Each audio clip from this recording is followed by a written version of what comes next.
Welcome to Investors Insights, where today's topic is better than expected. So before I talk about better expected earnings season, that's the positive there. And then before Ty talks about tariffs and gives us an update on that, Trey, we got some great news recently on business tax revenues being higher. That should be a boost. Talk about that and why that matters. Yeah, our DC team has published an interesting chart that shows an unexpected stimulus coming out of Washington in the form of business tax refunds. You can see on this chart that from 2023 through 2024, business tax refunds were down considerably from the peak, but down from the average of the previous 5 years.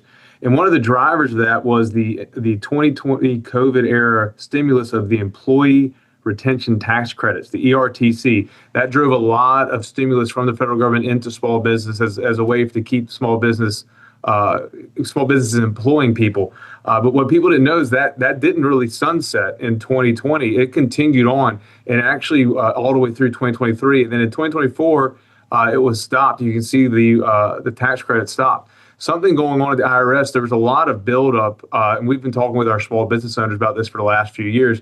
A lot of the ERTCs that had been filed were held up in the IRS due to just staffing concerns and timing, and so a lot of that got pent up, and those are being released at a pretty fast level. Current annualized rate of the ERTC payout is $225 billion. That's a massive stimulus going into the pockets of small business owners, and that traditionally flows through to employment and flows through to GDP growth, which we should expect to see stronger than average or stronger than expected on both those categories.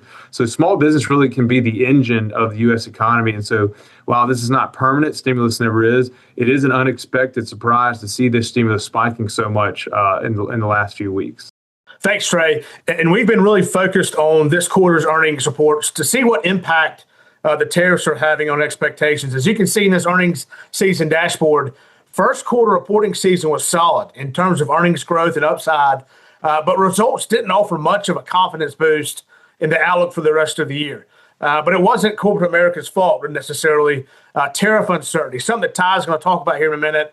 It makes it very difficult for analysts to adjust their estimates for the rest of the year, especially adjusting it down to credible levels. And that's actually a positive step in restoring market confidence, even though lowered numbers still may be inflated. So the bright spot was the top technology companies did their part by delivering very strong results while reiterating capital investment guidance, with some actually still increasing it. So still, these results left us unsure as to whether the earnings outlook justifies current stock prices. So, we'll be analyzing second quarter growth carefully here. Overall, the earnings report were strong, but the tariff uncertainty is starting to weigh. Ty, give us an update on tariffs. It really kind of picked up in volatility of the market last week with tariff conversations coming back into play. Give us an update there. Yeah, as you alluded to, we do have some heightened uncertainty regarding the tariff situation. So last week, the U.S. Court of International Trade had a unanimous decision to overturn the tariffs that the Trump administration imposed through the International Emergency Economic Powers Act. However, those were appealed, and right now there is a stay on them. So nothing has really changed at this point, other than the fact that we know eventually this is going to be challenged and most likely will head to the Supreme Court at some point, but it will be a long process. Important to note that it's just the tariffs using the International Emergency Economic Powers Act, which is about $220 billion that would be affected, and we'd only have about $40 billion of tariffs left.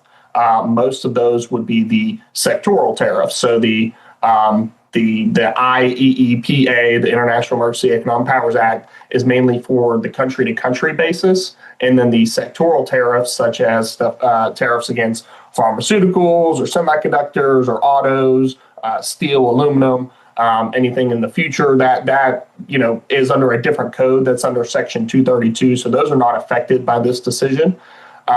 With that being said, again, we do think this will be a kind of a process that drags out. In the meantime, tariffs can stay in place, but the Trump administration can also use a couple of different methods to continue to keep tariffs in place.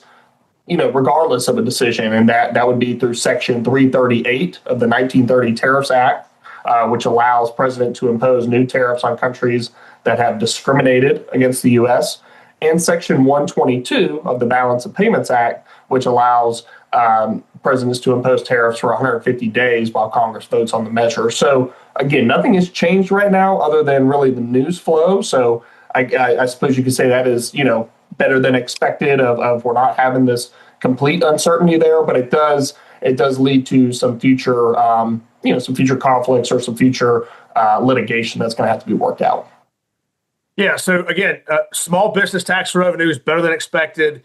First quarter earnings season, better than expected, but we're still dealing with all the uncertainty around tariffs, something that we're going to have to deal with for a couple of weeks now. So something we're watching and analyzing carefully. And that's why we've been talking about tariffs pretty much every week. They do matter. They are impacting the market. So if you have any questions about anything we've discussed, please call us, email us. We'd love to hear from you. Have a great week. Thanks.